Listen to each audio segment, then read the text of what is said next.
Subcommittee meeting on Wednesday, November 20th, 2024 at 5 p.m. on the dot. So I'll call the meeting to order. This is a Zoom meeting and in person at Village Hall. We do have a quorum and the agenda was properly posted. So number 3, public appearances, opportunity to speak on any subject that is not a specific agenda item.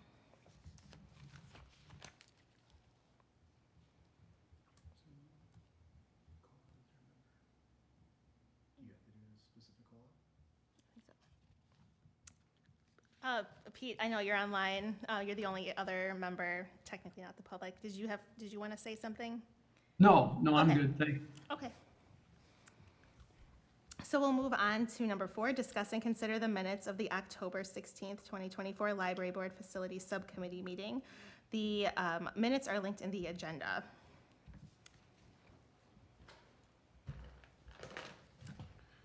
I move to approve the minutes. I second. There's a motion by JP and a second by Lucas. Any more discussion? All in favor? Aye. Opposed? Abstain? Motion carries. We have no presentations this month. An old business was discussing the parking for the Learning Ladder Library site. And it's just an update at this point. And JP, do you want to give the update to the rest of the Facilities Committee? Sure thing.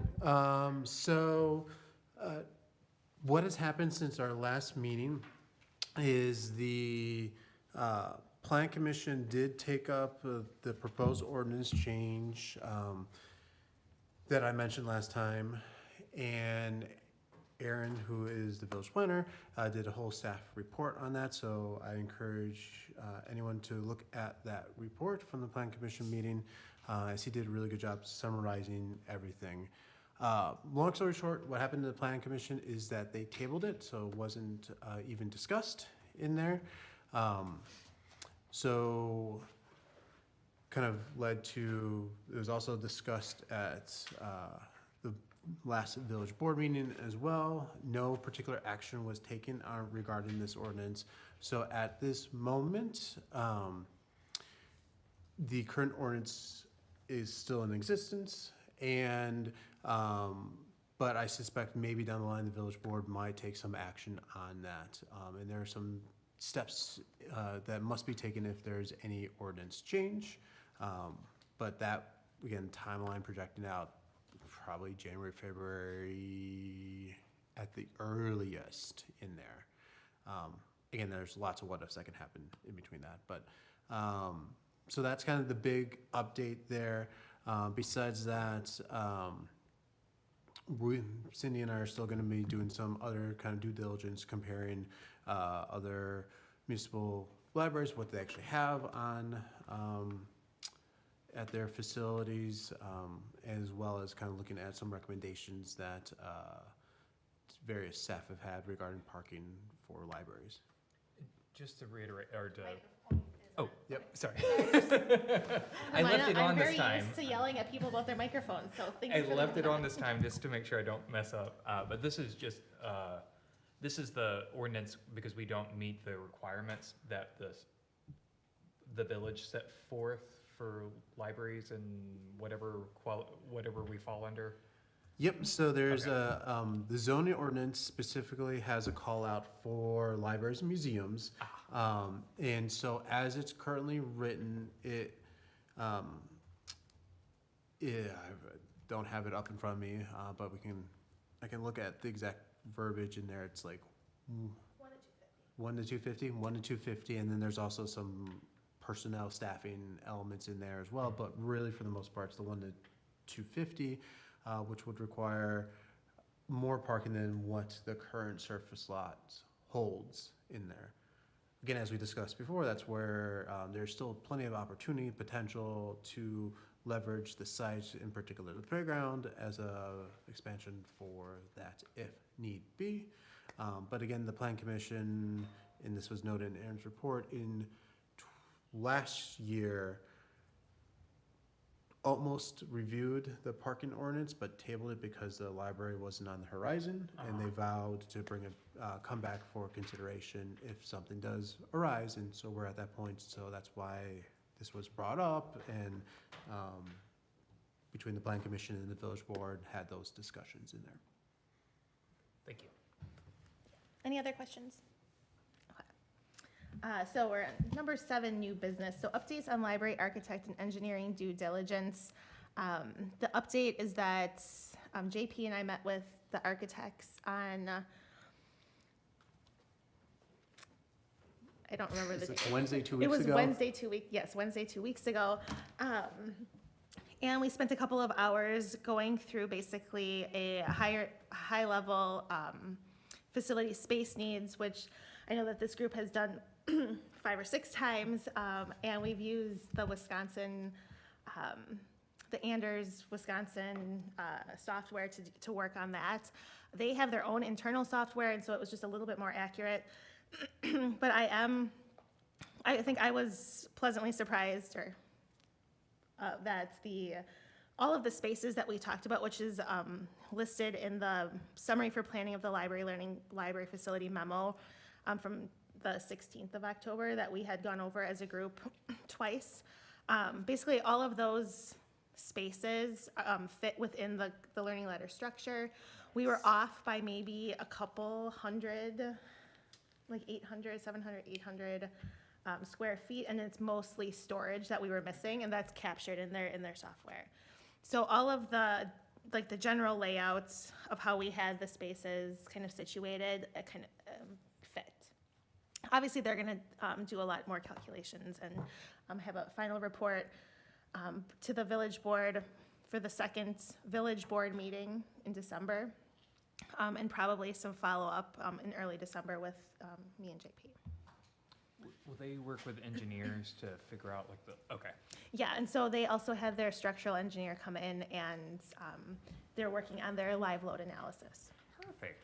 And so we didn't have to make any concessions then based on the 800, what was this gap that we had to make up, or was there anything that we had to give up to account for that? Long story short, I guess the other clarifying point there in their kind of total calculations, it's very much a draft, I would say. They err on the side of caution. In fact, one of the things I took away, and they said it, I think, 2 or 3 times at the end with us, is like, they were very happy in terms of our calculations and what they had, because it's well within what they call their scope of what is doable, what would fit in the space based on the community and the needs and all the things that we identified. So even though it was their initial draft calculations was above the size of the learning ladder, that is, in their process, typical with when they design libraries. In fact, they see thousands of square feet more than the spaces. So the fact that we were actually really, really close, I think they were really excited about in there. So I just want to provide that context. And then the other thing just to note for the public comment, it was Wednesday, November 6th was the date when they did come. Yes, thanks. Any questions on that update? Obviously more to come. No, that's helpful. Thank you. Yeah. Oh, sorry. Sorry, just a quick question. Did they have any immediate feedback in terms of like, oh, this could be a huge red flag, or this could really derail anything? Not that. Just from their initial look through? I think, I don't think there were any major red flags. Obviously, there's going to be renovations and structural changes that have to happen, and that would be regardless of any building that you purchase or a storefront that has to be renovated. Like, these are things that they do typical. And the one thing that they also did bring up was the parking ordinance and their calculations in there. But again, that's something that they noticed just based on their current ordinance, how it's in essence a little bit higher. It requires a lot more surface spaces than other surrounding communities, and they did a pretty good analysis on that. And then also kind of looking at it from the usage standpoint, because one of the things that they mentioned, and this will, I think this will show up in their report as well, is from the architect standpoint, there's different ways you can look at it, square footage, but also the usage of it. And so when they come forward with that recommendation on the number of spots you have in there, it's looking at it from those different angles. And I think some of the other things that they talked about, the fire suppression would have to be updated, some of the water main infrastructure. And they talked, then we got into kind of a little bit more of the nitty gritty of the, the bathrooms and the ADA and, what kind of fixtures you'd want to see, and those types of things. And I guess the other thing is they did confirm what we heard from the owners of the Learning Land site, that a lot of those interior walls are not load bearing. Yes. So that was another thing that their structural engineer noted, and again, that will all show up in the report, but it confirms what we were hearing from the owners, that it actually is pretty true. Great, thank you. And I think there were also, we had talked a little bit too about the HVAC and how it could be potentially consolidated, be more efficient, but also would give us some square footage back. Oh, nice. All right. Moving along, so this is discuss and consider naming opportunities. So this, there is a Cottage Grove recognition opportunities and policies documents. We don't have to talk about the policy that was listed at the very back of it. The library board is going to do that. This is part of the capital campaign that the Sweeney Group is running for the village, and they are put together. And I worked with her, with Jody Sweeney specifically, to target different recognition opportunities that donors, if they pledge a certain amount, would have naming rights to. And this is something that I want the facilities committee to weigh in on, and then the library board, and then ultimately the village board will have a sign off on that. And then that would go to the village board on December 2nd for consideration. These are the levels that we have come up with. Obviously, I used her expertise too to confirm that this makes the most sense. All pledges will be contingent on a successful referendum in April, pending that this all continues to move forward. Pledges typically are over a 5-year period. We felt that 3 years was more appropriate if it needs to be spread over a certain duration. And then there's another fundraising campaign opportunity, which is called the 100 Extraordinary Women, and that would be 3-year contingent pledges, or I think those actually are 5-year contingent pledges. So these are the levels and then the naming opportunity, and I kind of wanted to make sure that you all agreed that this is what would make the most sense, and they're appropriate at the right level, and these are the spaces that would be based off a lot of the conceptual planning that's happening. One thing I do want to call out quick is that this is based on previous work that the Sweeney Group has done. So you'll notice that there are names about certain things in there, or spaces that might not be in our exact plan in there. They're just ideas and examples to kind of help delineate what other libraries have used in terms of their naming rights for that kind of pledge amount in there.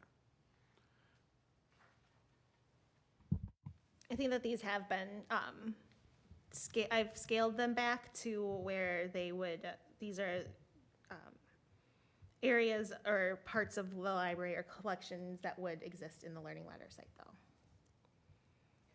So these do represent self-checkout is listed, 2 available. Yes, That's- so we that's did, so correct 2, for what yes. is projected for the site. Okay. Study rooms, we've 4 available because there'd be 4 available study rooms. I think the interactive learning zones in the children area would likely still be there.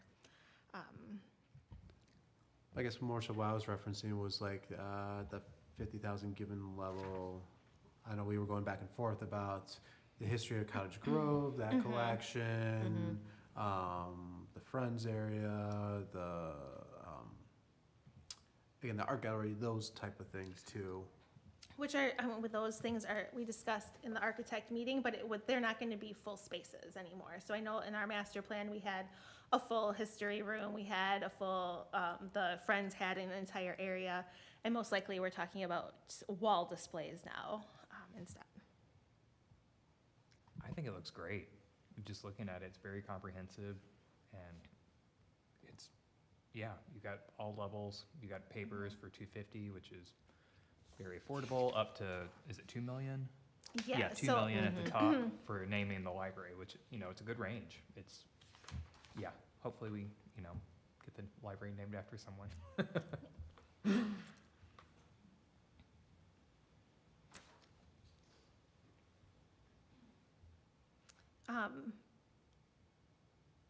there are two,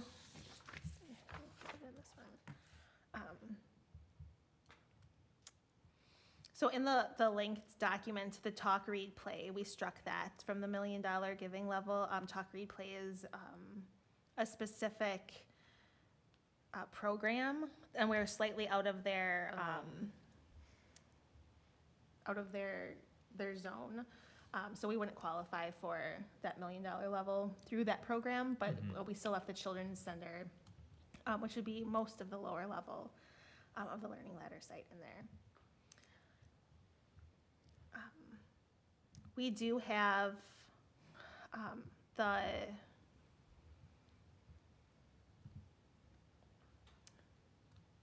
100 Women most likely would be, either, the lobby or the quiet reading area, most likely for the 100 Women campaign. So eventually what will happen on this sheet is that you'll see reserved in certain areas for those naming rights have already been taken. But right now, aside from where the 100 Women would go, which I'm assuming is going to be discussed by the 100 Women of Cottage Grove, but then, and then also there's a sculpture that's already been donated for wherever the library goes.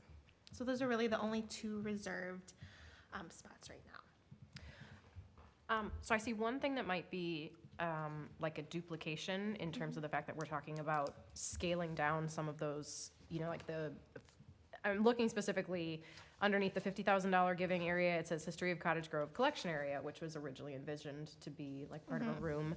Then down on the 10,000 level giving area, it says History Display Case.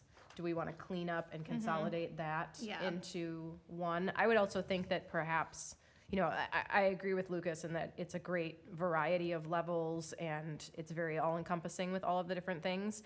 If we're going from talking about having a room for the Historical Society collection of things, that was probably appropriate at the $50,000 giving level. But if it's just going to be a wall panel, that might be something that we consider reducing. I can moving strike to a different the collection level. area out of the 50, and the History Right. Display Place at 10 is probably. I'm not sure what appropriate. I can't remember now what we've talked about too with like the Library Friends area, like if that's something that, It will most likely be a book sales. a book sales area. Area, Okay. but I mean, if it's still there won't be any storage for the Friends. Okay. Yeah. Unless we do a really good job of consolidating. Consolidate. Like, Well, and those were the only two that I most really likely noticed that seemed to be like, that I think were included as almost rooms in that $50,000 level that, based on the Learning Ladder space, are not likely to be rooms anymore, and so would probably be more adequately categorized in the 10,000 level. The Friends area and the art gallery too. I don't, art gallery display wall. I don't know about that as much. Wow. I don't know.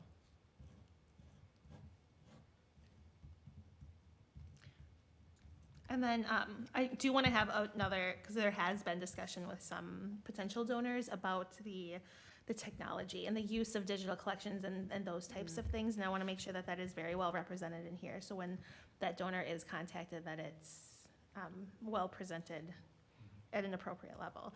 So right now, technology through the Library Center, including flexible design, is at the 50 giving level.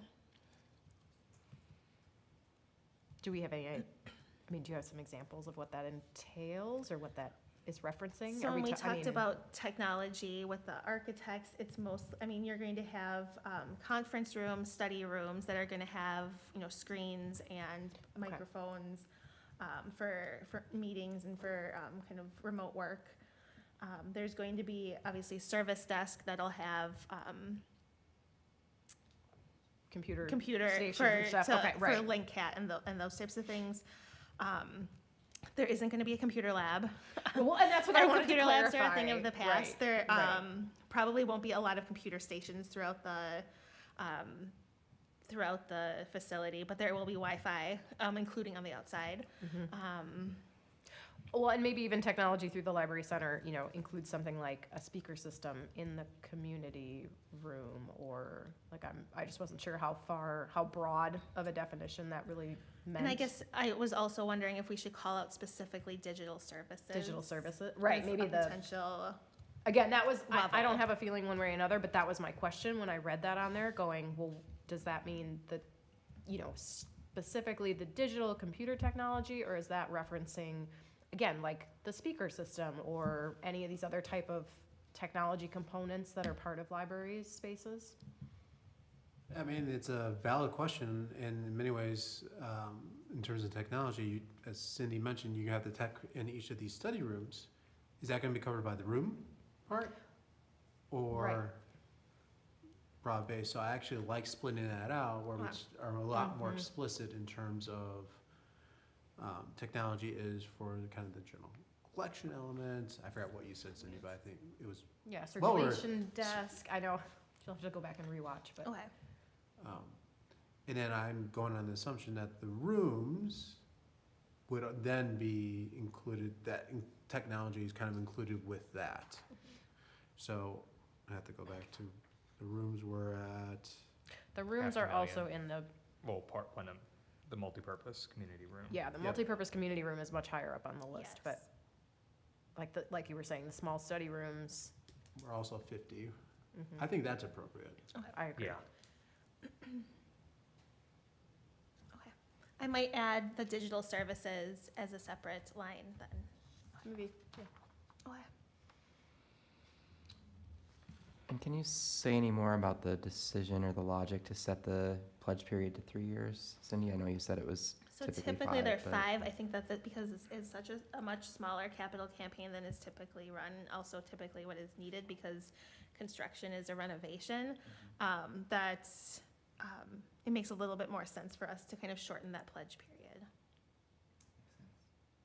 And the Sweeney Group, agreed that that would be a really good strategy to use. Yeah. Okay. Anything else? Oh, it is a discuss and consider, and then this will be passed on to the meeting at 6 o'clock. Oh, yeah. So you need a, So we would need a motion and To approve with changes. to approve the document with the stated changes. Yes. And probably makes more sense to say exactly those changes. Or, no, we could probably say what's been discussed. Could we say, see the exhibit A? Or is that not how Robert? This is It's Robert's with rules. proposed changes. I have that. Yeah, right with at the proposed front changes, we'll door. do it, yep. Okay, I make said motion. second. Second, oh, sorry. All right, there's a motion by JP and a second by Megan. Any more discussion? All right, all in favor? Aye. Opposed? Abstain? Motion carries. And then this is discuss furnishing and fixtures. So this was just going to be an opportunity. This was brought up at our last meeting just to kind of brainstorm. We mentioned that maybe this is something we'd like to start doing, is just brainstorming things that would go in the library.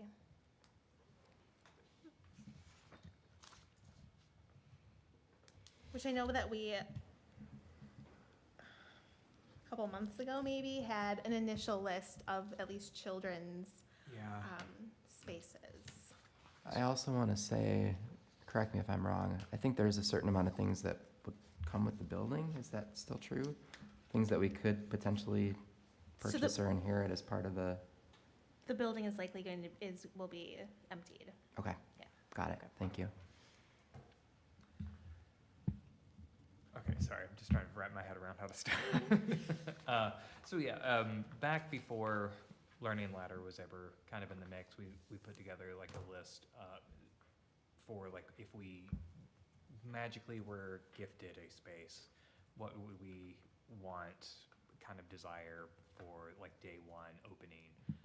And it was mostly focused on the play area for the children's is kind of where I focused a lot of the energy, because that's where I see the most bang for buck for Cottage Grove, like especially just opening day is having a nice, well-designed play area for families where they can come, get books, play, have a free area where you can actually just be, or be and not expected to pay for anything.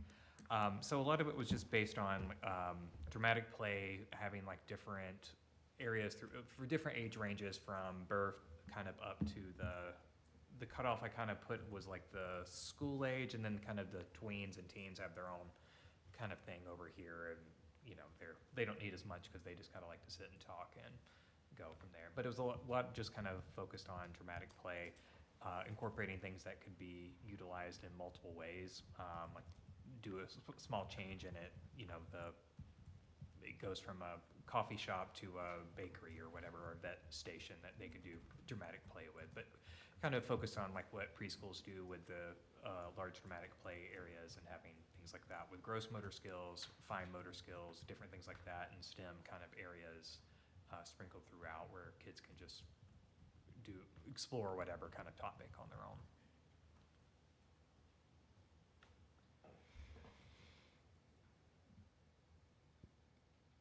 So do we need to discuss at all some of the other furnishings, you know, some of the other areas of the library, more the adult focused type things that we need to?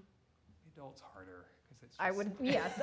It's more boring. Hence why we started It's- with the other stuff. That's But, why we started with the we've- kids. It's more fun. I think we've talked in general about just wanting the furniture and the furnishings to be as flexible and modular as possible, Yeah. knowing that that's a real goal. You want to be able to move the shelves, move the tables and chairs and those kind of things. I don't know what that means. I'm assuming because it's a public building and it's something that libraries consider often, they want stuff that's easy to clean. Yeah, you have to get the You know, high whatever those materials are in terms of cap, the seating and that kind kryptonite of or stuff. something. I don't know what I the, can't remember. I used to remember. You can just hose them down though. You can Right. just take the hose to it and it won't absorb any water. So kid pees on it, you just hose it down. Being a librarian's fun sometimes.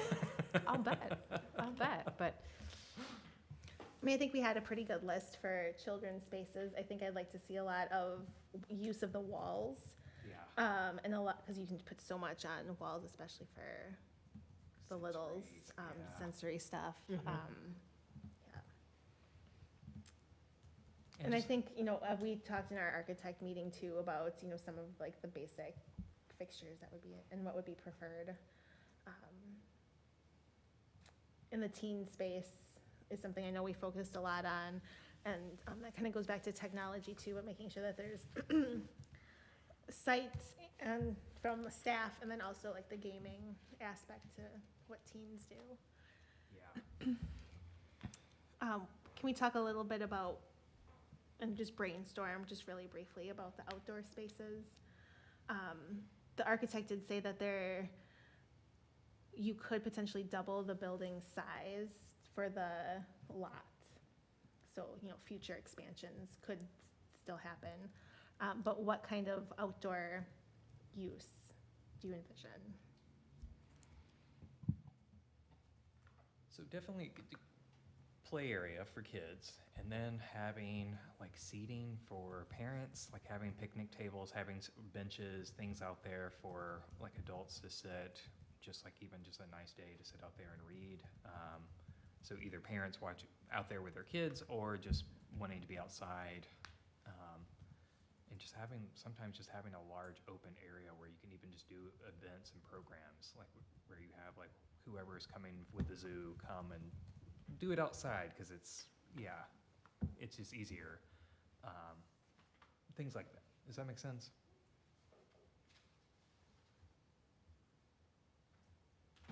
I think in our master plan, we had talked about almost like even an amphitheater.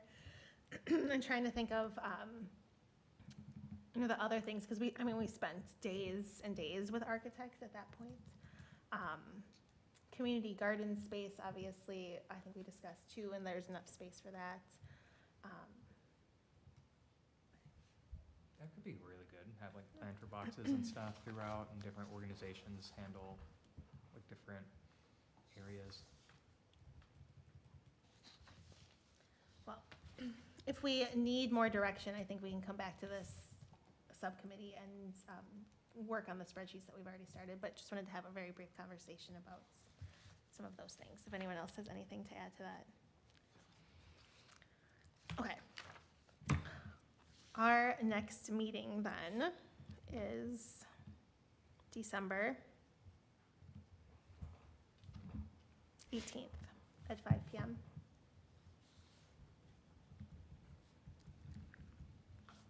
And I don't know if anyone has any future agenda items at this point. We likely have a massive update by this, the 16th for from the architects. So with that, I move to adjourn. Motion. Second. Sorry. Motion by Eric, second by Lucas, non-debatable, all in favor. Aye. Sorry, I thought you maybe, did you not hear me or?